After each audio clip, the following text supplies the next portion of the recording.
Hello Scorpio, thank you for joining me for your weekly forecast for week commencing the 7th of May. The Sun continues its journey through your opposite sign.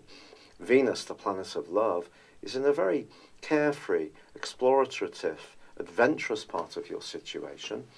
This week could see you, therefore, heading off for some time out, perhaps with someone you really enjoy being with, and a little bit of a journey, going to some kind of special destination could really be very uplifting for you both.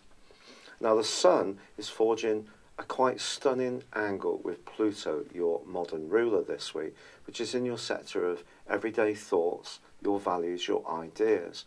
So that can deepen the bond that goes on between you and someone else. Also, Jupiter in your sign continues to forge an awesome angle to Neptune.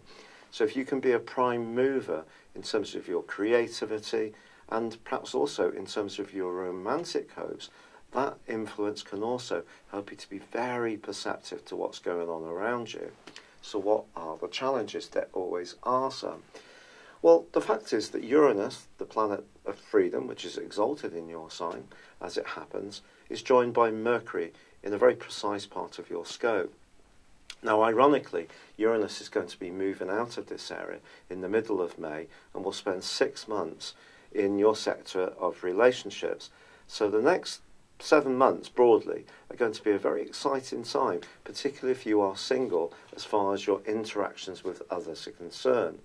But this one suggests in its combination with Mercury that if you're not particularly happy in your work situation, you feel bored, or the job you do is very routine and repetitive, or you don't get much acknowledgement, let alone any praise or appreciation, it can make you think very carefully about what you want.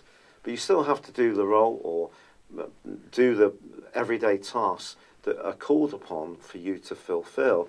And the right angle that these two forge with your traditional ruler of Mars suggests there could be quite a lot of nervous tension this week, and that could see you getting quite wound up and a bit stressed out at times. So try to avoid that by slowing things down, prioritising what's really important to you, and most of all, just kind of refusing to get caught up in any dramas that may be out there. There's also a quarter moon, which is a bit more complex.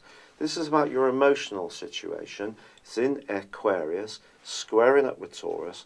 So I think it's possible that someone close to you may be a bit out of sorts, maybe a bit distant, maybe a bit hard to understand, and the frustration that can easily come to the fore this week on the back of the Mars-Mercury-Uranus square is something that you could immediately get engaged by, but try to pause, think about the bigger picture. There is this great stuff going on for you between Jupiter and Neptune, very idealistic and very creative and imaginative, potentially romantic, but also with the Sun and Pluto.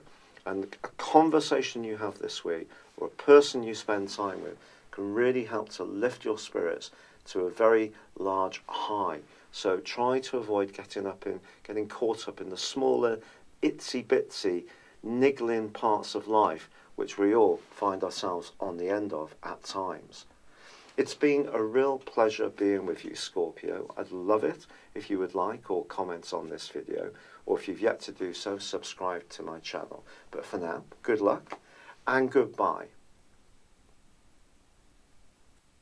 Thank you for joining me. If you'd like to know more, please visit my website at www.patrickarundel.com or download my free app in iOS, Google or Facebook at www.horoscope-ace.com. Thanks and goodbye.